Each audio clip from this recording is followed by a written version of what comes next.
Seja muito bem-vindos, né, seguidores, ouvintes do canal Mesa de Debates. Aqui quem está falando é o Guilherme, né? E vamos começar mais uma entrevista, né, do canal para a gente conversar um pouco mais, né, aprofundar as nossas discussões, né, que o canal vem fazendo a respeito da educação, né, principalmente nesse período complicado, né, esse período que nós estamos vivendo de pandemia, mas também de crise econômica, né.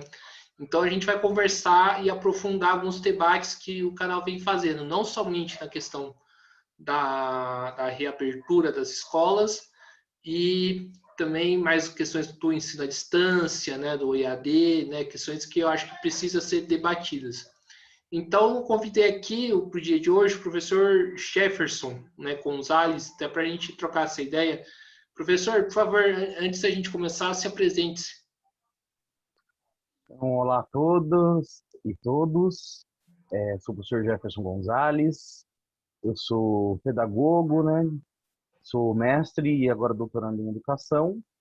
Trabalhei um bom tempo com educação básica, né, com os pequenos, e atualmente sou professor no Instituto Federal de Educação de São Paulo, do campus Hortolândia. Perfeito, maravilha, professor. Então, podemos começar, né, as perguntas. Esse período de crise econômica, crise sanitária, né, pode-se dizer que é o risco de aprofundar ou já aprofundou a precarização do trabalho docente? Com certeza, né? A gente tem, na verdade, um processo histórico de precarização do trabalho em geral e do trabalho docente especificamente, que com a crise da pandemia encontra aí um solo fértil para se aprofundar cada vez mais. Então, os processos de controle do trabalho docente, né, os processos de estafa do professor, né, de aumento, de sobrecarga de trabalho, todos esses processos já vinham em andamento, eles acabam sendo, de certa forma, acelerados e aprofundados neste momento de crise. Sim, e professor, eu escuto muito, né, o termo da uberização da educação, né, que é possível a precarização chegar nesse nível? Com certeza, né? A gente já vê algumas iniciativas de trabalho docente por plataformas.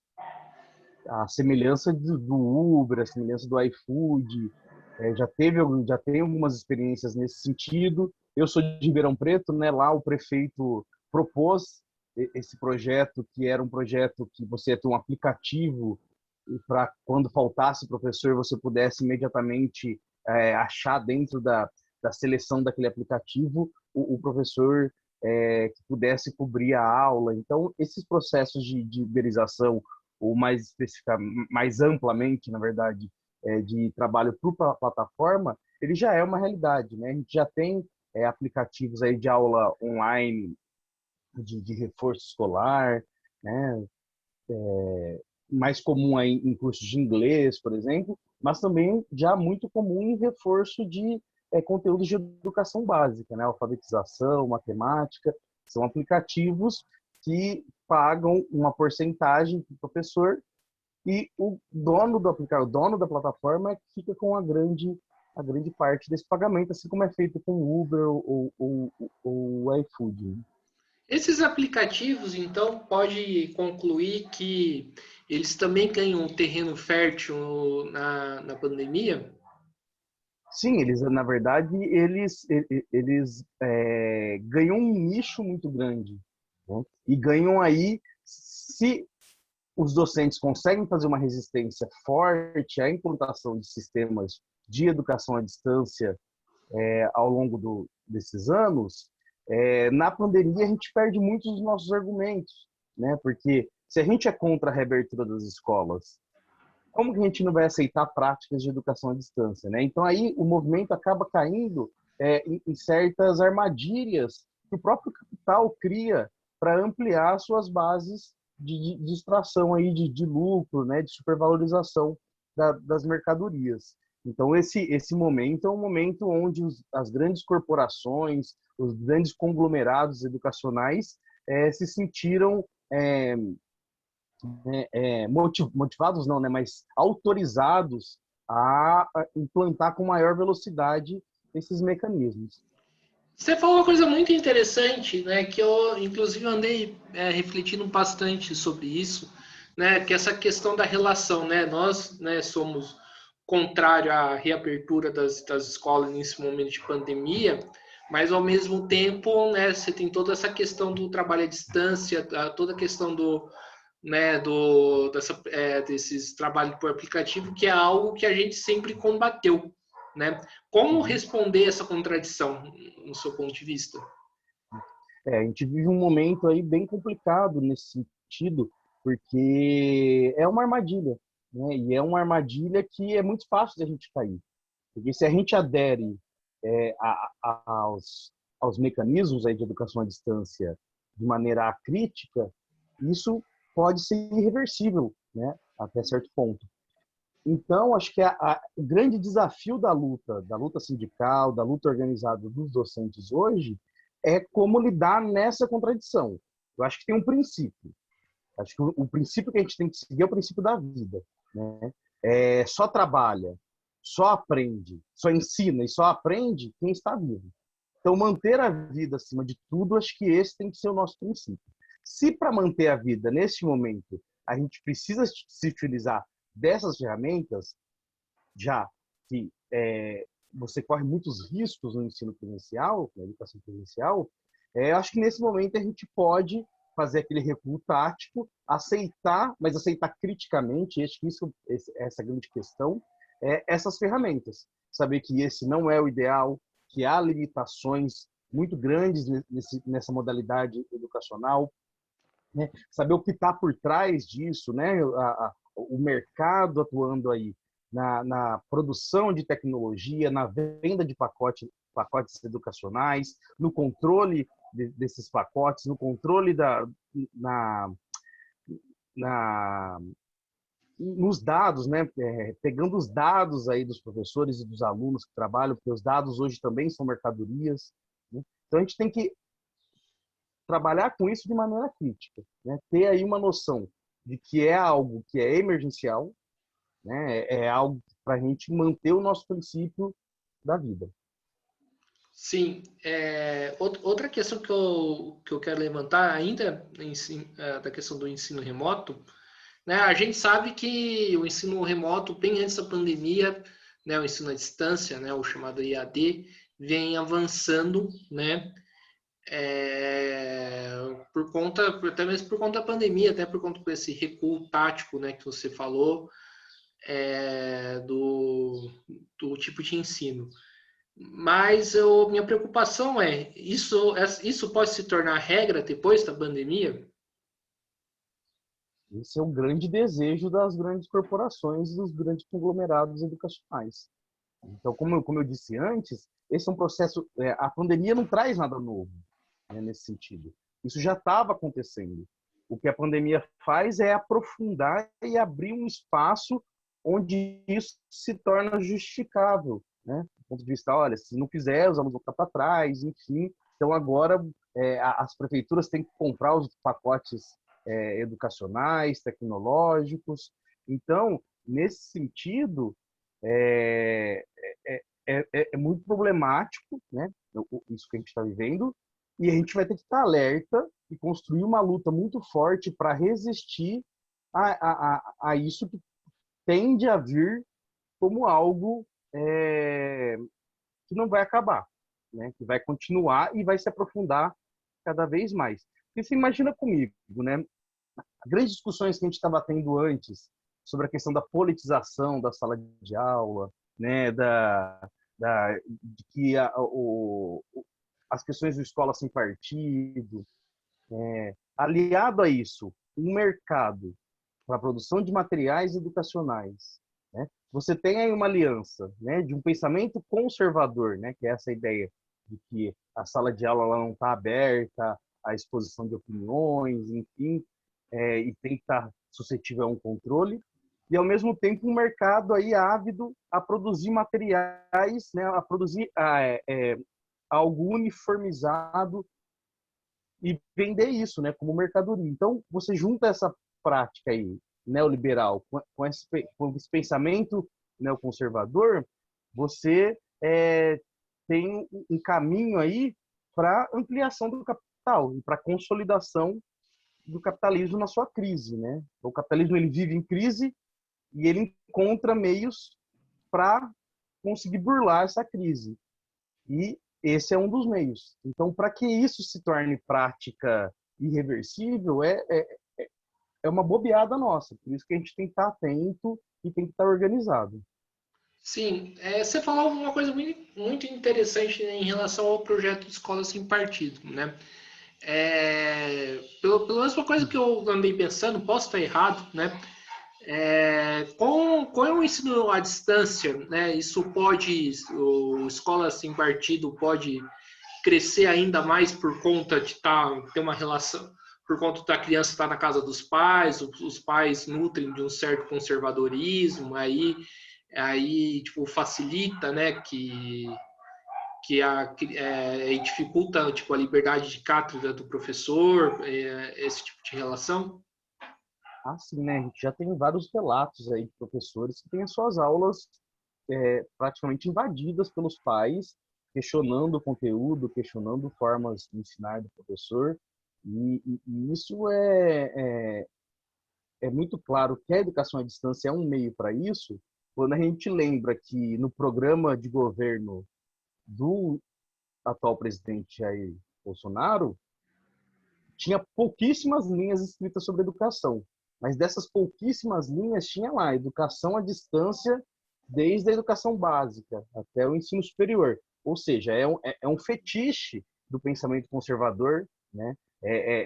Eles entendem que eles conseguem controlar melhor se você tem essa educação à distância, aliada a um mercado, como eu disse, né? A expansão das universidades privadas, dos campos de universidades privadas, à distância, né? Você elimina gasto com o professor, né? Você demite o professor, né? Teve o caso da universidade que demitiu os professores por pop-up, né? Eles abriram o sistema e tinha uma janelinha lá informando que ele foi demitido. Então você quebra todas esses empecilhos à expansão do capital com o uso da educação à distância, ou melhor, né? A educação à distância ela favorece essas práticas do capital. Sim. Professor, eu vejo muitos pedagogos, né, alguns especialistas, preocupados com o aprendizado, principalmente da criança, nesse período, e utilizando isso, né, para a reabertura agora das escolas, né, nesse momento, né, onde até um tempo atrás estava morrendo 4.000 pessoas por dia. E eu queria perguntar para você assim, né, como que depois da pandemia a gente vai recuperar esse aprendizado da criança, né? Que essa é uma preocupação que alguns pais, mães, né, têm em relação a isso. Realmente a gente vai ter uma defasagem muito grande, isso é fato, né? Você ficar 2 anos aí, e talvez a gente fique mais, né? Porque a gente não sabe quando vai acabar essa pandemia, só piora. Realmente você vai ter uma defasagem de aprendizagem. No entanto, como eu disse para você anteriormente, a gente tem que seguir o princípio da vida, né? Se a gente morrer, a gente não vai conseguir aprender. Isso é um fato. Então, colocando isso, vai ser preciso pensar formas de recuperar essa aprendizagem.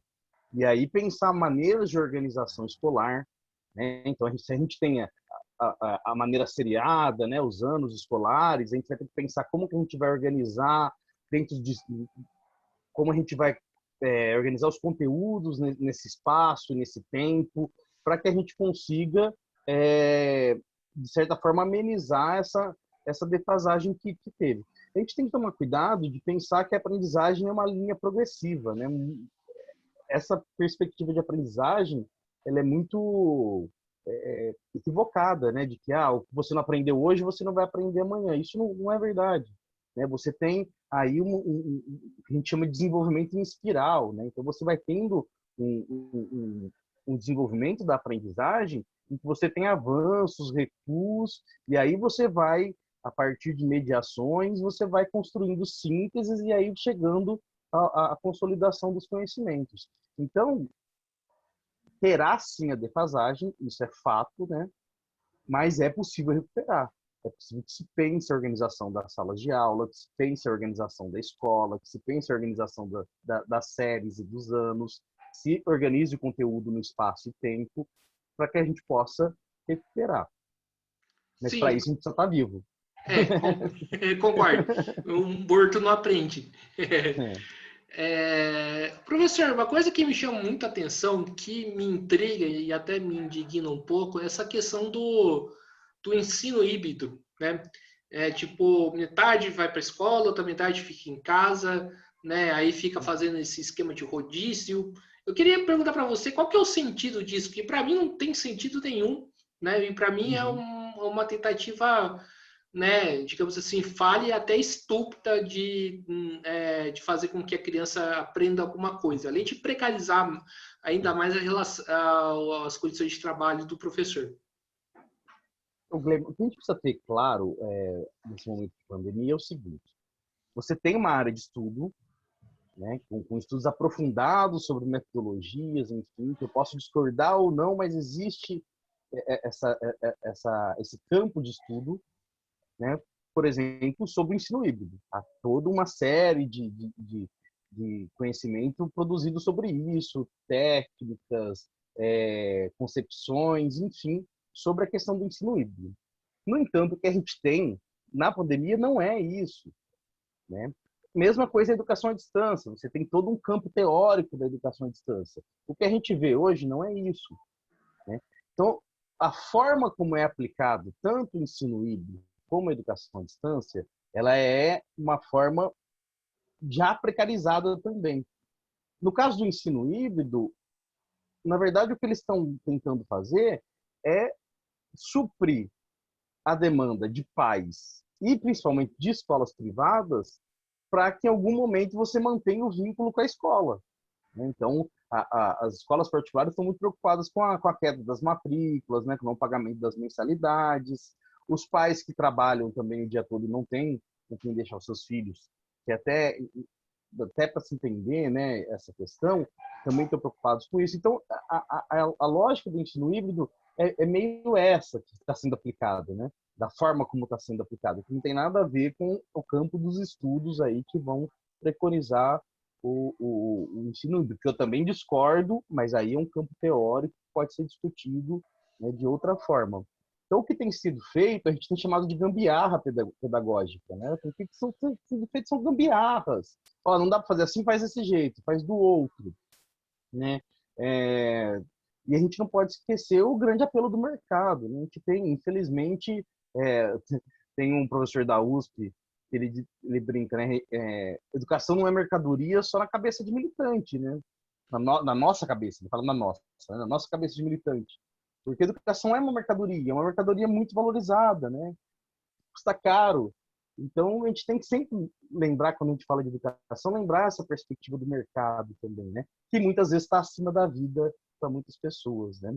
O trabalho é essencial, não o trabalhador, né? Toda vez que eu vejo essa placa, o trabalho é essencial, né? Na porta de restaurante, eu penso, né? O trabalhador não é essencial, né? O trabalho é essencial. Enfim, né? Acho que é por esse caminho, né? A gente entender que as coisas estão sendo feitas atropeladas e o objetivo é outro. Não é garantir qualidade, não é garantir aprendizagem, é garantir um espaço para essas crianças ficarem e espaço, enfim, né?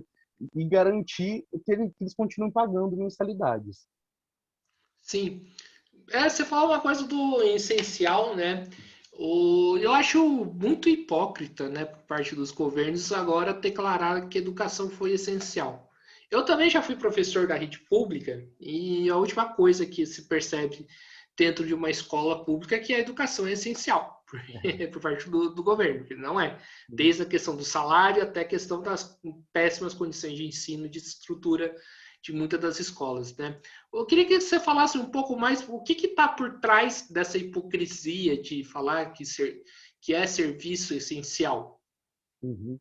Então, acho que aí tem também dois caminhos, né? Esse decreto da educação como projeto de lei, né, que está tramitando, já passou pela Câmara, agora vai para o Senado, sobre a questão da educação como um serviço essencial, ele acho que tem dois caminhos para a gente entender. Acho que o primeiro caminho é essa questão que eu já disse, né? Que é a questão do mercado. Eles querem garantir que as escolas abram de qualquer forma para que se garanta matrículas. E para, no caso da escola pública, que você tenha também a satisfação dos pais e que, numa perspectiva aí mercadológica dentro do espaço público, de que o professor tenha o seu salário justificado, né? Que na fala dessas pessoas, os professores não estão trabalhando, então não justificaria o trabalho, que é uma grande mentira, né? A gente está trabalhando até o dobro aí. E acho que o outro caminho é entender esse momento que a gente vive, né? Esse impulso conservador e até certo ponto fascista que a gente vive, já que constitucionalmente, quando você declara que a educação é serviço social, você está proibindo o direito de greve, né? Ou seja, já não poderá, quando voltar o presencial, você acaba com o direito de greve dos professores, né? Já que tem uma porcentagem de escolas que vão ter obrigatoriamente ficar abertas. A gente não vai poder mais fazer aquelas greves de fechamento geral e que eram instrumentos importantíssimos de reivindicação por melhores condições de trabalho. Então, tem esses dois caminhos para a gente entender. E uma coisa que é muito problemática, né? Primeiro, entender a educação como um serviço, né? Como um direito. Essa é uma discussão complicada também, né? Quando você entende por serviço, realmente você pode mercantilizar a educação de todas as formas, né? E entender dentro da Constituição o que é um serviço essencial, né? O serviço essencial é aquele diretamente ligado à vida e à segurança. A educação está ligada à vida e à segurança? Indiretamente, mas diretamente não. Ninguém morre por não ir à escola, né? Ninguém fica inseguro por não ir à escola. No caso, agora é o contrário, né? Na verdade. Ir para a escola é insegurança, né? Da sua saúde. O serviço essencial é saúde, né? Policiamento, que garante segurança, que garante uma pessoa tiver um problema de saúde, ela pode ir ao médico, o hospital não vai estar fechado. Educação não, né? Educação, ela não está diretamente ligada à garantia da vida e à garantia da segurança. Então, você tem um problema aí jurídico muito grande nesse projeto de lei. Mas, como eu te disse no começo, para mim o que fica é esses dois caminhos. Entender a questão do mercado e entender essa perseguição aos professores acabando com o nosso direito de greve. Professor, tem uma outra questão também, que é em relação à questão da vacina, né? Que acho que é algo que com certeza, que é muito esperado por todos, principalmente pela categoria de professores, né? Qual que é a importância de se trabalhar essa questão dentro da categoria e dentro da comunidade? A questão da vacina, não entendi, Guilherme. Qual que é a importância de se trabalhar a importância dos professores e também da comunidade escolar de estarem vacinados? Então, a única que não é, na verdade, uma garantia, talvez seja uma garantia de vida, né? A vacinação, mesmo quem se vacina pode pegar a doença, mas vai pegar uma doença mais branda, que não vai evoluir para casos mais graves. Então, a vacina é o que a gente tem de mais essencial, falando em essencial, né, hoje, para o combate, para a contenção da pandemia. Então, nesse sentido, acho que tem que ser feito um trabalho realmente de que todos da comunidade sejam vacinados. E aí tem um problema, Guilherme, que é o seguinte: vamos vacinar todos os professores e todos os servidores da educação e a gente pode voltar às aulas. Não, porque a educação ela também mexe com toda uma cadeia de atividades. Então, assim, você volta à educação, você vai voltar o transporte para levar essas crianças, você volta o lugar onde vai fazer a merenda ou lugar onde leva, que produz os alimentos para essa merenda, você volta à produção de material escolar, você volta a toda uma cadeia de atividades ligadas à educação. Então, ela é muito problemática, mesmo com todos os professores e todos os profissionais da educação vacinados, que já seria muito bom, né, que seria muito interessante, mesmo assim você tem problemas, porque você tem toda uma cadeia de atividades que vai colocar o vírus em movimento. Então, assim, o ideal mesmo é que aulas retornassem somente quando todos estivessem vacinados, todos os sujeitos, não só os profissionais da educação. Sim. E tem muita gente que fala, né, também da questão da violência doméstica, né, usando isso como pretexto, né, para poder retornar o ensino presencial. Né? Eu queria perguntar para você o seguinte: como que a gente lida com essas questões, né? Que tem questões de violências que são graves, né? E quem está do lado de lá, né, usa isso para falar, ó, tá vendo, né, a criança está sendo abusada, né, então por isso que tem que Uhum. voltar a escola. Antes de passar a bola para você, eu tive a oportunidade de entrevistar um professor que falava que isso é transferir a responsabilidade do Estado para a escola. Você concorda com isso? Bom, acho que primeiro é uma questão complexa, né? Eu trabalhei muitos anos com os pequenos, né? Trabalhei desde berçário até, né, ensino médio. E realmente a escola é um grande local onde você identifica essas questões de abuso, desculpa, você identifica essas questões de abuso, você identifica uma criança que está sendo violentada, né? Porque a criança ela emite sinais ali que o professor, que também trabalhou para aquilo, né, consegue reconhecer e pode, de alguma maneira, com a direção da escola, intervir. Mas, enfim, eu acho que a gente não pode condicionar uma coisa para outra. Não é a existência da escola que leva a não abertura da escola que leva ao abuso. O abuso já existe, né? E ele vai existir, até porque a criança não fica 24 horas na escola. Então, nesse sentido, eu acho que não há uma relação direta de uma coisa com a outra.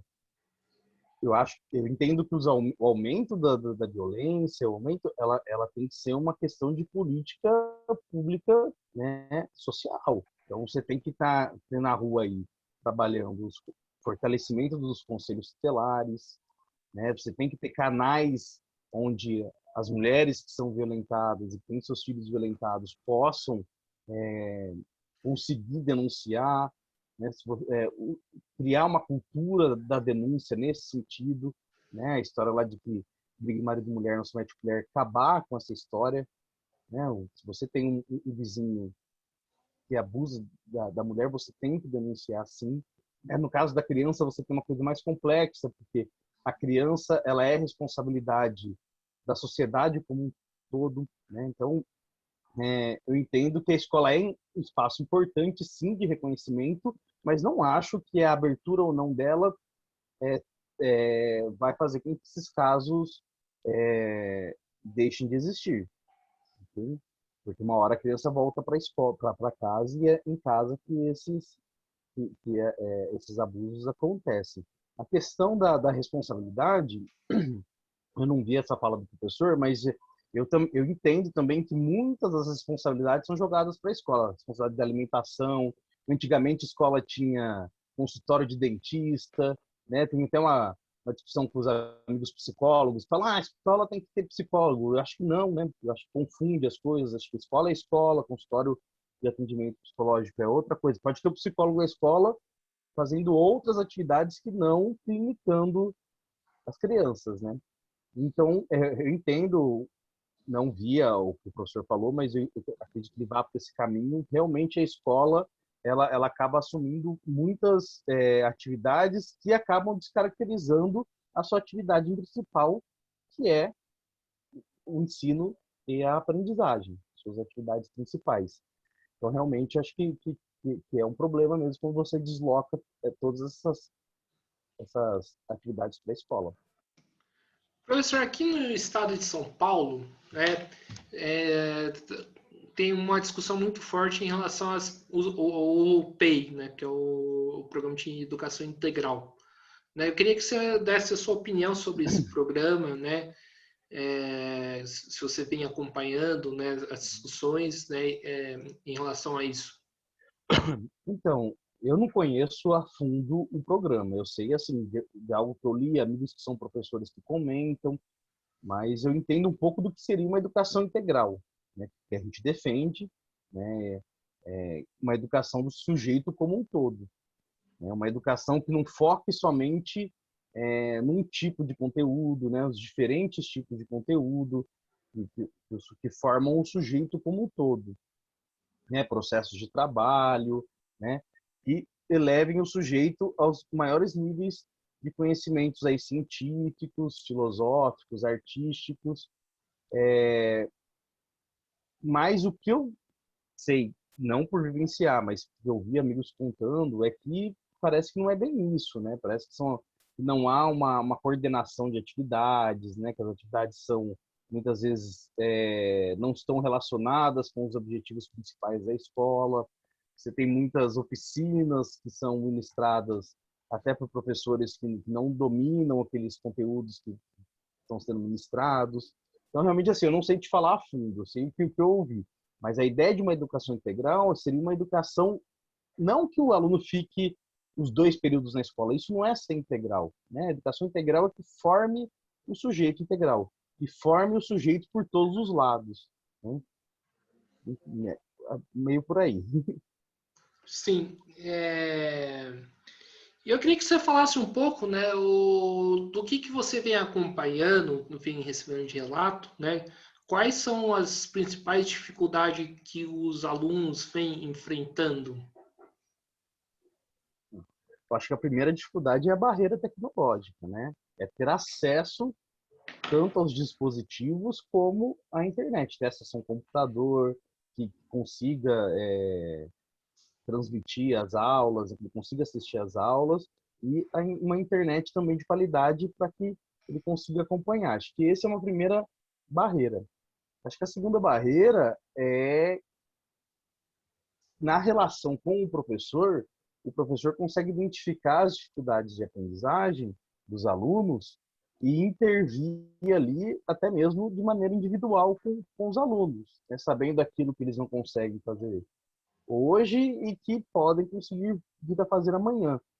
E acho que essa é uma grande dificuldade que o professor não consegue, à distância, fazer esse trabalho, e aí os alunos também não conseguem acompanhar, né? Muitas vezes o aluno não consegue intervir na aula, o ambiente é outro, né?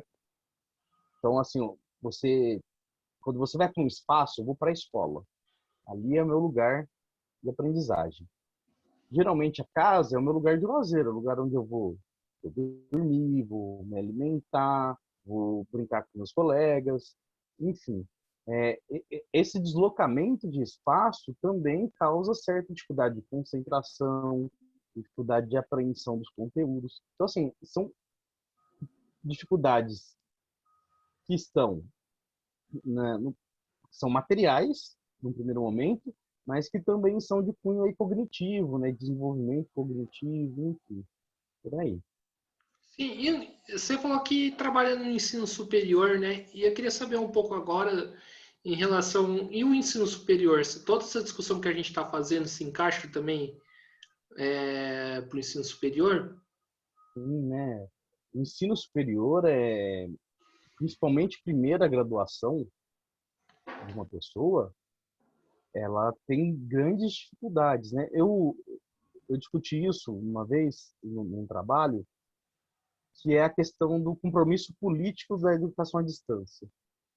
Por quê? Porque muitos divulgam que a educação à distância seria democrática, já que ela conseguiria atingir um maior número de pessoas.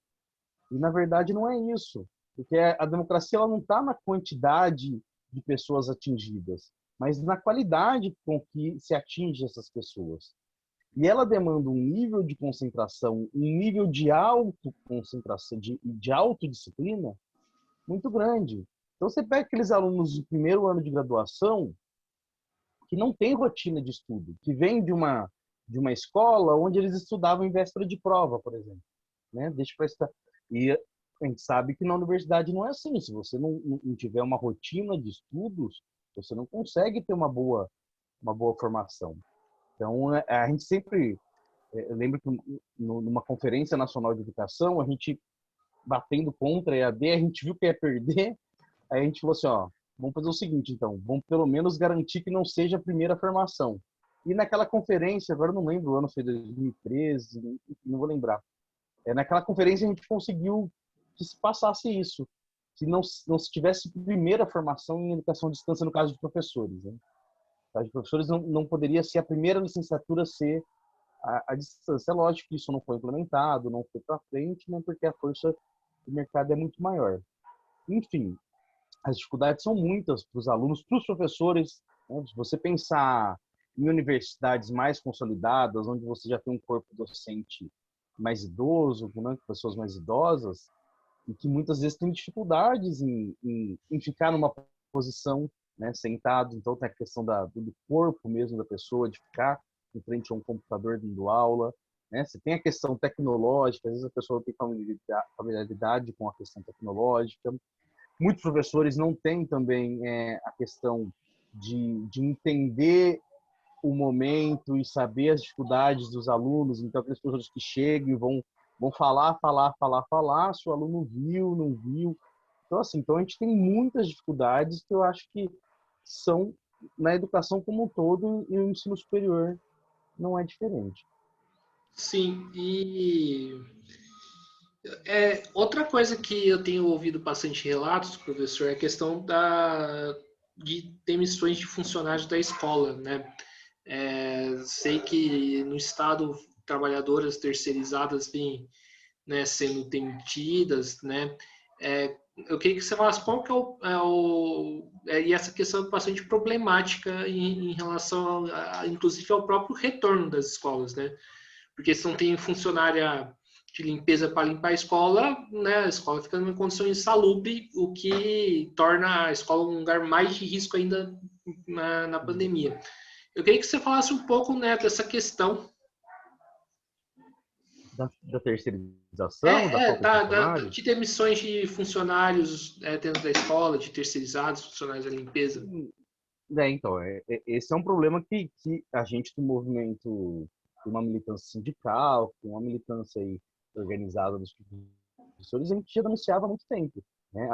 O problema que é você ter uma terceirização e muitas vezes uma quarteirização, né? Uma empresa que contrata a pessoa que é contratada por outra empresa, enfim, para a escola, né?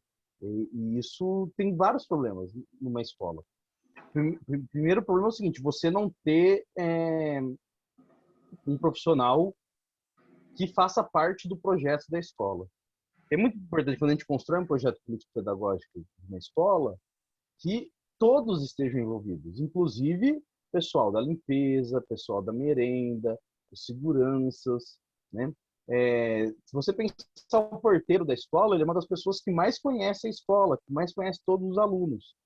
Imagina se você tem uma rotatividade muito grande desses porteiros, se você tem uma rotatividade, enfim, esse é um primeiro problema. No caso da pandemia, o mercado aproveitou para economizar. Então, como o princípio não é a vida e sim a economia, né, eu vou demitir e me desfazer dessas pessoas. E agora, como fazer para retornar essas pessoas, né? A gente sabe, se não me engano, a POSP fez um levantamento em São Paulo sobre essas condições, né? Que estão precárias, né? Você não tem pessoas para garantir essa limpeza da escola, essa higienização com álcool em gel, né? Tornando ainda mais grave o retorno às aulas e comprometendo a saúde dos professores, alunos e os demais servidores envolvidos. Sim, voltando àquela questão né, do ensino à distância, eu vejo algumas faculdades, né, se pode se chamar de fundo de quintais, fazendo um curso à distância, por exemplo, Direito 2 anos, Ciências Sociais um ano e meio, né? Eu queria que você falasse principalmente para o ouvinte, né? Então, como isso é prejudicial na formação do indivíduo, né, esses cursos? Você tem aí um aligeiramento, né, muito grande na formação. O professor Demerval Saviani, ele faz uma brincadeira, que é uma brincadeira séria, na verdade, em relação à ditadura, né? Porque no, na ditadura militar, você teve o lançamento das licenciaturas curtas, que eram cursos rápidos, presencial, mas rápidos também, né? E aí o Demerval brinca, né? Se deixou de formar professores cultos para formar professores curtos, né? Então a gente tem um problema muito sério. Hoje, se não me engano, 70% a 80% dos pedagogos são formados em curso à distância. Então, você tá formando um grupo de professores que não vão ter uma formação consolidada. Ah, mas um amigo meu fez educação à distância. São casos, né, que comprovam a regra. Não é o caso dos professores envolvidos, enfim. O caso é que são cursos voltados não para a formação dos sujeitos, mas cursos voltados para caça-níquel, né, para conseguir dinheiro, para ter maior número de alunos com o menor gasto de recursos possível, né? Então, eu trabalhei com educação à distância numa universidade privada, eu fui tutor de polo que tinha 3.000 alunos, 4.000 alunos. Imagina, como que eu era tutor de 4.000 alunos? Então, é nesse sentido que a gente vai perdendo a possibilidade de uma formação com maior qualidade, mais sólida, né? Fincada aí no, nos conhecimentos mais gerais, enfim. Acaba sendo uma formação aligerada e vão formar sujeitos que vão fazer o quê? Vão trabalhar a partir daqueles materiais que as grandes empresas, que os grandes conglomerados vão vender para as escolas. Então perceba que é tudo uma grande cadeia, né? Ou seja, eu formo esse professor, o Saveiro chama de professor curto, e eu tiro dele a possibilidade até de questionar esse conteúdo que eu estou obrigando que ele trabalhe. E ele também vai achar mais fácil, porque eu não preciso preparar a aula. Eles me mandam uma apostila com tudo pronto, o planejamento todo pronto, o dia que eu tenho que aplicar tal conteúdo, o dia que eu tenho que fazer tal atividade. E, e isso, para mim, é ótimo, né? Então, você vai gerando toda uma lógica de ensino, que a gente chama de neotecnicismo, que é uma lógica de ensino controlado, né? Você controla o comportamento, você controla os sentimentos, você controla todo o processo de ensino e o processo de aprendizagem, né, por meio desses materiais e ainda lucra com isso. Você lucra vendendo material e lucra também porque você está controlando a formação dos sujeitos. Professor, eu sempre, quando falo, né, pesquiso, né, converso, né, sobre a questão da precarização da educação, eu sempre ligo, né, essa questão, né, com a precarização do trabalho, porque enquanto mais a educação for precária, mais se forma mão de obra barata e precária para os postos de trabalho. Eu estou correto, né, nesse exercício que eu faço? É. A gente só tem que tomar cuidado, né, com uma ligação direta entre educação e economia, né? E isso é um pouco problemático, no sentido que você vai investindo em educação, automaticamente você investiria em sujeitos que teriam melhores salários, né? Enfim, essa lógica. Por outro lado, você tem razão no sentido em que há uma força para que os sujeitos sejam moldados à lógica de trabalho do capital, que é a lógica do trabalho precarizado, né? Então, eu formo no sujeito, por exemplo, a lógica do empreendedorismo. Eu faço uma discussão que é a seguinte: se você pega na lógica do Taylorismo, Fordismo, você vai formar o sujeito para a linha de montagem. No entanto, você vai formar o sujeito numa lógica do pleno emprego, do estado de bem-estar social. Então, eu formo para ter emprego. Se você pega uma formação na lógica do toyotismo, da flexibilidade, né, dos círculos de produção, eu vou formar um sujeito que ele vai formar a sua empregabilidade. Ou seja, ele vai disputar no mercado de trabalho a partir da sua formação. Hoje a gente vive algo pior ainda, que hoje a gente vive a lógica do empreendedorismo, que é a formação para o não trabalho. Então você forma o sujeito sabendo que não vai haver trabalho, e ele vai achar isso legal, e ele vai se culpabilizar por não ter trabalho. Então, não tem trabalho, se eu não consigo me manter vivo, é porque eu não sou empreendedor, eu não sou criativo, eu não tenho mindset, né? Enfim, todo esse vocabulário de coach que é, hoje em dia, introduzido na cabeça dos alunos. Mas tudo nessa lógica. Não há trabalho, seja empreendedor, né? Seja patrão de você mesmo, enfim. Então, uma lógica muito mais cruel do que você tinha naquela lógica que ligava diretamente a educação à formação do trabalho. Hoje a gente tem a formação para o não trabalho. Sim, você falou essa questão do empreendedor, né, eu vejo que, né, que tem muitas escolas que estão apelando, né, para aula de empreendedorismo, para aula de educação financeira, né? É, E a gente estava discutindo, né, curiosamente, antes aqui, né, o Escola Sem Partido, né?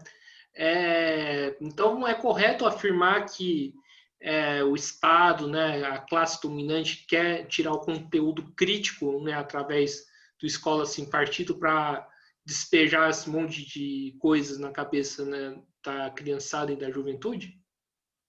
Sim, né? Isso é uma lógica histórica, né? Se você pega em que momento que a escola se torna a forma principal de educação? É na ascensão da burguesia ao poder.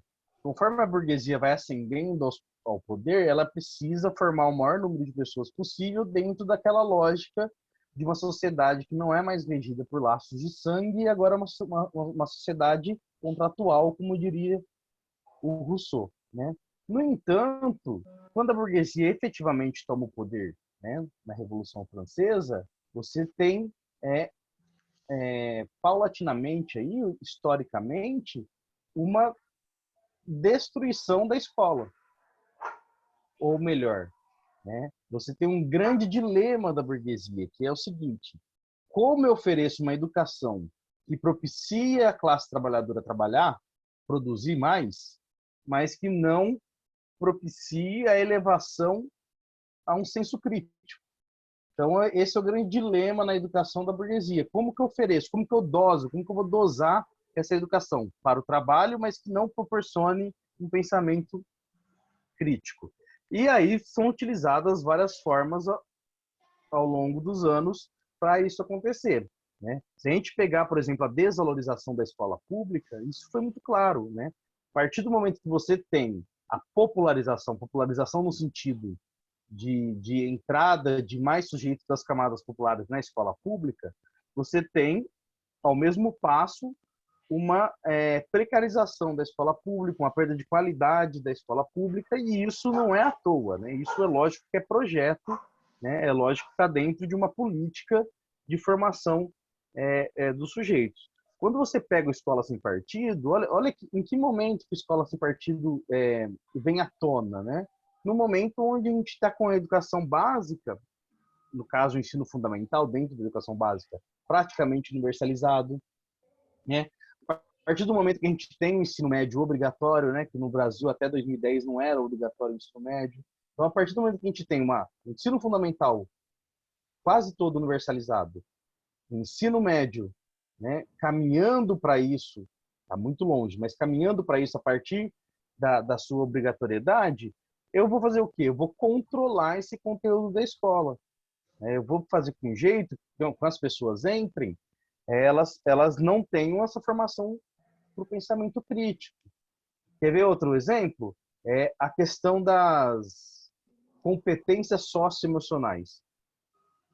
Olha só, como eles são ardilosos, né? Eu sequestro a questão dos conteúdos de maneira objetiva e pelas competências socioemocionais, eu sequestro a subjetividade dos indivíduos. Então, ao mesmo tempo que eu controlo a formação do pensamento dele, eu vou controlando os seus modos de agir também, né? A aceitação da realidade como ela é, a não revolta pelo aquilo que ela vive. Então, olha só, toda uma formação desse sujeito que se adapte à sociedade na maneira como ela está e não veja a possibilidade de construir uma outra sociedade. Então é correto afirmar que a escola é um instrumento de dominação de classe? Então, essa é uma discussão na literatura enorme, né? Eu acho que é o seguinte, grosso modo, né? Teria que a gente fazer uma conversa só sobre isso. Grosso modo, sim, a escola reproduz, né? A escola ela é um instrumento de reprodução da ideologia dominante, da classe dominante. No entanto, esse processo não é mecânico, esse processo é contraditório, o que nos dá a possibilidade de construir espaços de lutas na escola.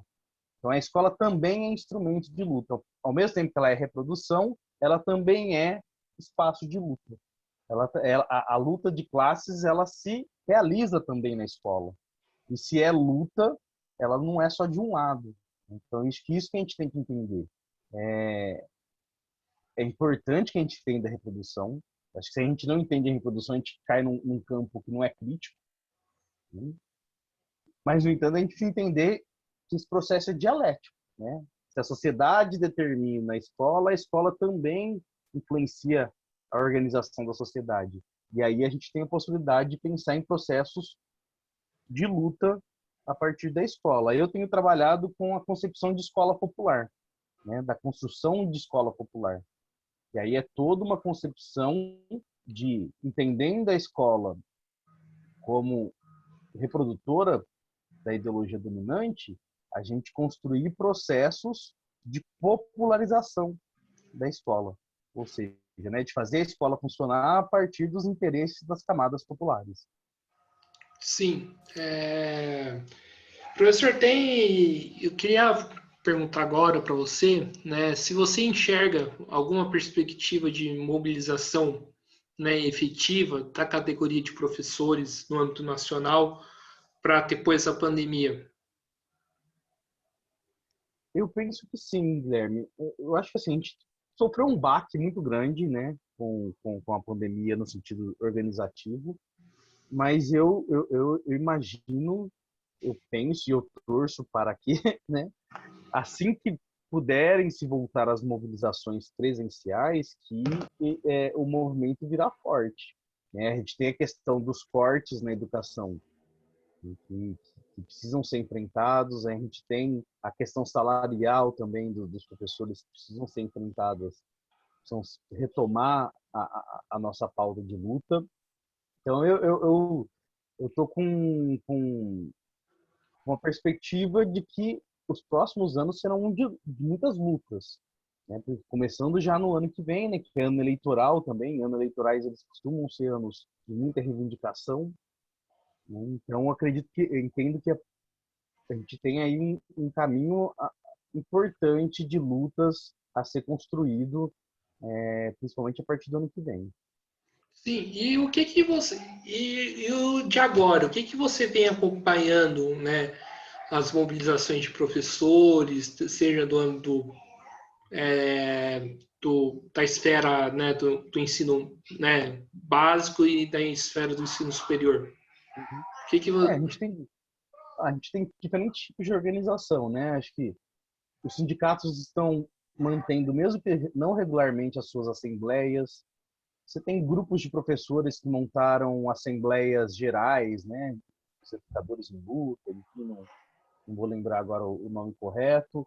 Então, assim, você tem movimentações, lives, né? As lives que viraram moda, mas que algumas são muito importantes aí para discutir esse momento. Então, você tem sindicatos organizando essas lives, tem grupos de estudo organizando essas lives, que, de certa forma, vão ali formando um caldo de luta que vai ser muito importante para que a hora que a gente puder ir para a rua, para a hora que a gente puder reivindicar presencialmente, a gente isso possa acontecer. Sim, e tem mais alguma coisa que poderia ser feita que você acha que não está fazendo? Não, eu acho que no momento são as pressões que a gente pode fazer mantendo o movimento, né? Mantendo o movimento existindo, acho que não pode acabar, né? O movimento e construindo novas formas de agir. Acho que é preciso que os professores estejam, de certa forma, conectados com a realidade dos professores, do seu local de trabalho, né? Não estando presencialmente na escola, fica difícil conversar com os professores, é importante que a gente crie canais para que a gente mantenha essa comunicação entre os professores, sabendo o que está acontecendo no plano municipal, no plano estadual, federal, né, para que a gente possa organizar as lutas. Sim. E eu queria que você falasse um pouco, né, da questão da saúde mental, né, da chamada saúde mental. Como que isso está prejudicando a categoria? Na verdade, os professores eles já vinham sofrendo com, com a questão da saúde mental já há um bom tempo, né? O, o uso aí indiscriminado de ansiolíticos, enfim, que não atinge só os professores, mas também os alunos. A pandemia, pela mudança, aquela mudança que eu já citei, de espaço, né? Você transformar a sua casa em um local de trabalho, né? Então você divide o seu trabalho com os afazeres domésticos. Os professores também têm filhos que também estão em casa, né? Então tudo isso, as pressões, né? Porque querendo ou não, você tem uma pressão quando se fala que o professor não trabalha. Ele fala, poxa, mas estou trabalhando tanto, né? E então você tem aí uma pressão. Você tem alguns sistemas de controle, tem lugar que está contando hora tem cronômetro para a aula do professor, tem dispositivos que verificam quantos alunos ligaram o microfone, quantos alunos ligaram a câmera. Tudo isso é uma pressão a mais ao cotidiano do professor. Então, a saúde mental é uma coisa que nos preocupa muito e tem aumentado demais. Agora, para finalizar, Jefferson, eu queria que você falasse um pouco mais da evasão escolar, né? Como que você tem visto essa questão e como que a gente pode, né, tentar, né, combater ela. Certo. Eu não tenho acompanhado os dados assim efetivos de evasão, então não sei comentar para você os dados, né? Mas a evasão ela também é um problema muito grave. Acho que não tanto na educação básica pública, né? Desculpa, né? Eu estou pensando com a lógica de ensino presencial, né?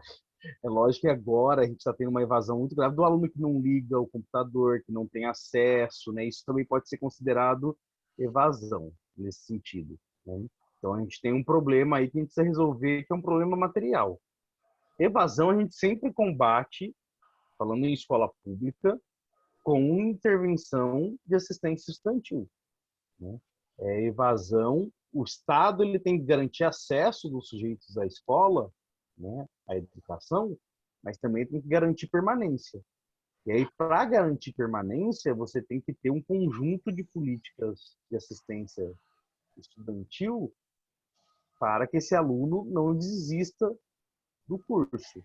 E aí eu não estou falando, quando eu estou falando isso, logo vem à cabeça o ensino superior, né, com as bolsas de pesquisa, as bolsas de ensino, né, mas lógico que a gente está pensando também na educação básica, né, como que a gente garante que esses alunos tenham materiais de trabalho, que esses alunos tenham como ir para a escola, né, e aí na educação à distância agora na pandemia, como esses alunos acessam a aula online, né, eles têm computador, eles têm energia elétrica em casa, né? Porque às vezes a gente fica no alto pensando em internet e computador, a gente imagina que tem aluno nosso que não tem energia elétrica, né? Não tem saneamento básico, né? Mora em condições muito ruins para que eles possam acompanhar as aulas de casa.